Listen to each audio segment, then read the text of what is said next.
जय श्री कृष्णा। महाभारत में क्यों और कैसे पांडव बने थे किसी के सेवक? विदुर के विरोध करने पर भी धृतराष्ट्र ने उसी को इंद्रप्रस्थ जाकर युधिष्ठिर को आमंत्रित करने के लिए कहा। साथ ही यह भी कहा कि वह पांडवों को उनकी योजना के विषय में कुछ न बताए। विदुर उनका संदेश लेकर पांडवों को आमंत्रित कर आए। पांडवों के हस्तिनापुर में पहुंचने पर विदुर ने उनको एकांत में संपूर्ण योजना से अवगत करा दिया। तथापि युधिष्ठिर ने चुनौती स्वीकार कर ली तथा द्रुढ़ क्रीड़ा में वे व्यक्तिगत समस्त दांव हारने के बाद भाइयों को, स्वयं अपने को तथा अंत में द्रौपदी को भी हार बैठे। विदुर ने कहा कि अपने आप को दांव पर हारने के बाद युधिष्ठिर द्रौपदी को दांव पर लगाने के अधिकारी नहीं रह जाते। किंतु धृतराष्ट्र ने प्रतिकामी नामक सेवक को द्रौपदी को वहां से लाने के लिए भेजा। द्रौपदी ने उससे यही प्रश्न किया कि धर्मपुत्र ने पहले कौन सा दांव हारा है, स्वयं अपना अथवा द्रौपदी का? दुर्योधन ने क्रुद्ध होकर दुशासन अपने भाई से कहा कि वह द्रौपदी को सभा भवन में लेकर आए। युधिष्ठिर ने गुप्त रूप से एक विश्वस्त सेवक को द्रौपदी के पास भेजा कि यद्यपि वह रजस्वला में है तथा एक वस्त्र में है, वह वैसे ही उठकर चली आई। सभा में पूज्य वर्ग के सामने उसका उस दशा में कल्पते हुए पहुंचना दुर्योधन आदि के पापों को व्यक्त करने के लिए पर्याप्त होगा। द्रौपदी सभा में पहुंची तो दुशासन ने उसे स्त्री वर्ग की ओर नहीं जाने दिया तथा उसके बाल खींचकर कहा, हमने तुझे जुए में जीता है, अतः तुझे अपनी दासियों में रखेंगे। द्रौपदी ने समस्त कुरुवंशियों के शौर्य, धर्म तथा नीति को ललकारा और श्री कृष्ण को मन ही मन स्मरण कर अपनी लज्जा की रक्षा के लिए प्रार्थना की।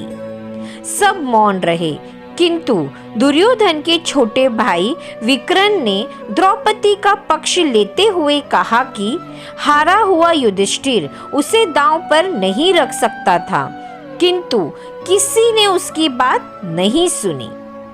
कर्ण के उकसाने से दुशासन ने द्रौपदी को निर्वस्त्र करने की चेष्टा की।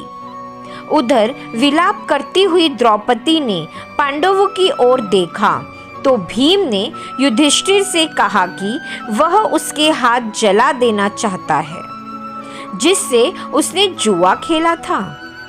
अर्जुन ने उसे शांत किया।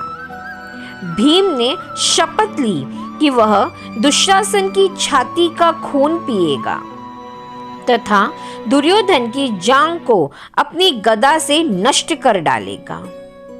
द्रौपदी ने विकट विपत्ति में श्री कृष्ण का स्मरण किया।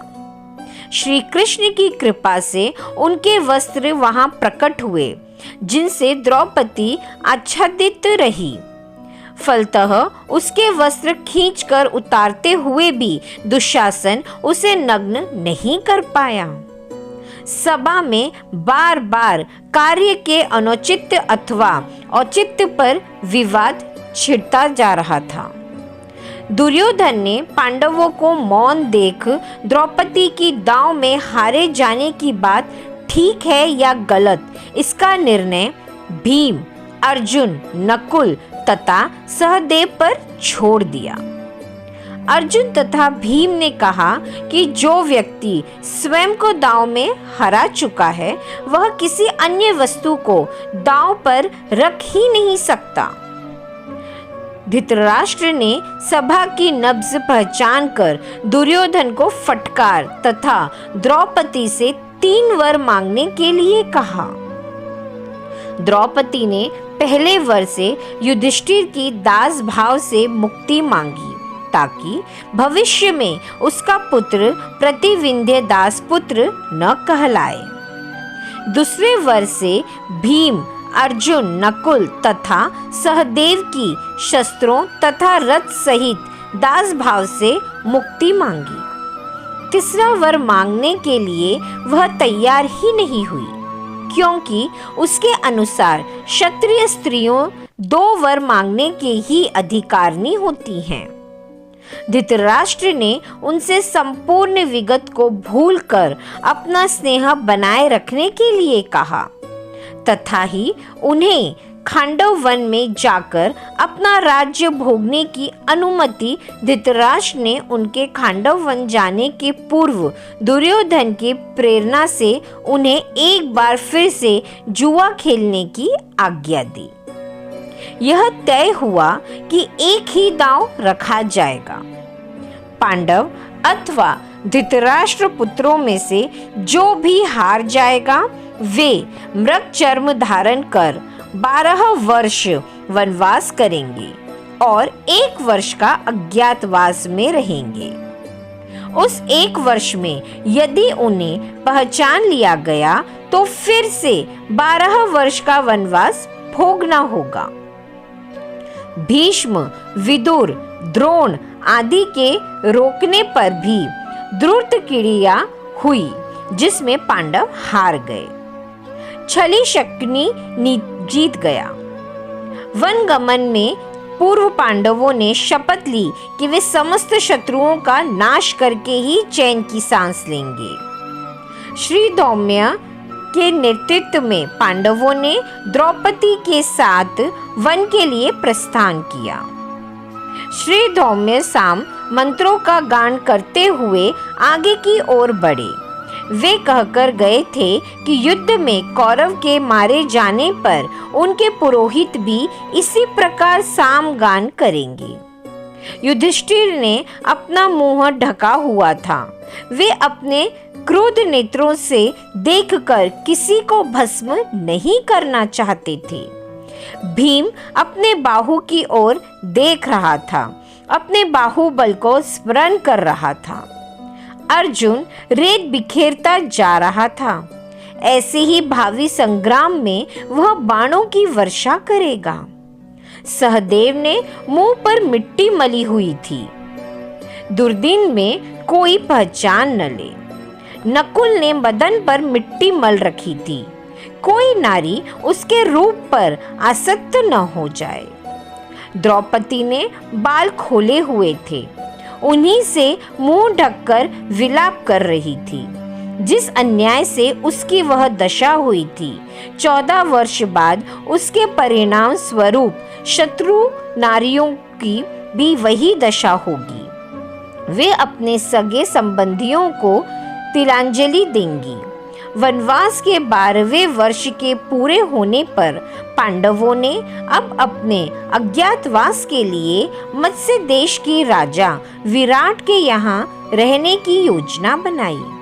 उन्होंने अपना वेश बदला और मत्स्य देश की ओर निकल पड़े। मार्ग के एक भयानक वन के भीतर के एक शमशान में उन्होंने अपने अस्त्र शस्त्रों को छुपाकर रख दिया और उनके ऊपर मनुष्यों के मृत शवों तथा हड्डियों को रख दिया, जिससे कि भय के कारण कोई वहां न आ पाए। उन्होंने अपना छन्न नाम भी रख लिया, जो थे जय, जयंत, विजय, जयद्रथसेन और जयद्यूल, किंतु ये नाम केवल मार्ग के लिए थे। मत्स्य देश में वे इन नामों को बदलकर दूसरे नाम रखने वाले थे। राजा विराट के दरबार में पहुंचे कर युधिष्ठिर ने कहा, हे राजन, मैं व्याघ्रपाद गोत्र में उत्पन्न हुआ हूँ तथा मेरा नाम कंक है। मैं दूत विद्या में निपुण हूँ। आपके पास आपकी सेवा करने की कामना लेकर उपस्थित हुआ हूँ। विराट बोले, कंक, तुम दर्शनीय पुरुष प्रतीत होते हो।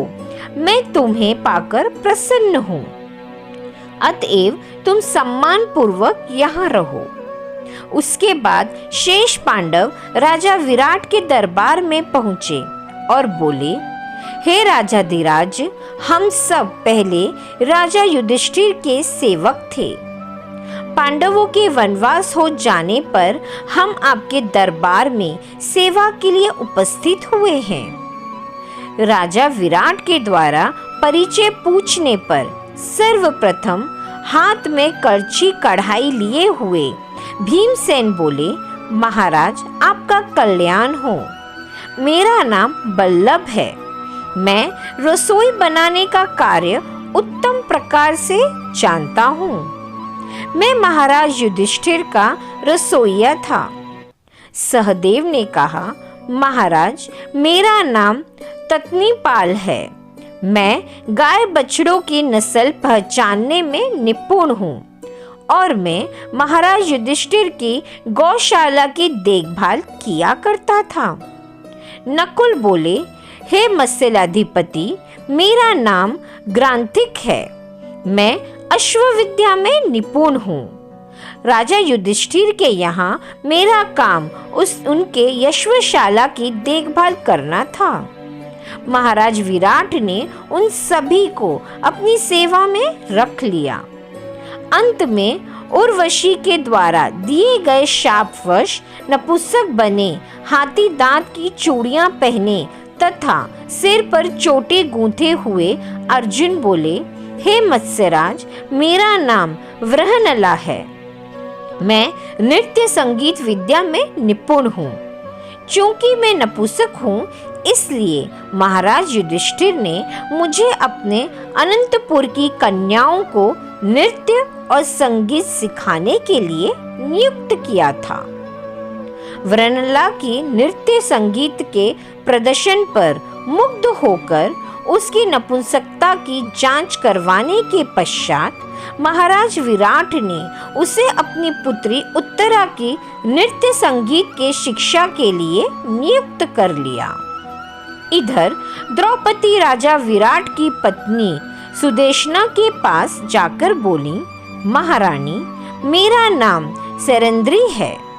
मैं पहले धर्मराज युधिष्ठिर की महारानी द्रौपदी की दासी का कार्य करती थी, किंतु उनके वनवास चले जाने के कारण मैं कार्यमुक्त हो गई हूँ। अब आपकी सेवा की कामना लेकर आपके पास आई हूँ। सेरेंद्री की रूप, गुण तथा सौंदर्य से प्रभावित होकर महारानी सुदेशना ने उसे अपनी मुख्य दासी के रूप में नियुक्त कर लिया। इस प्रकार पांडवों ने मत्स्य देश के महाराज विराट की सेवा में नियुक्त होकर अपने अज्ञातवास का आरंभ किया।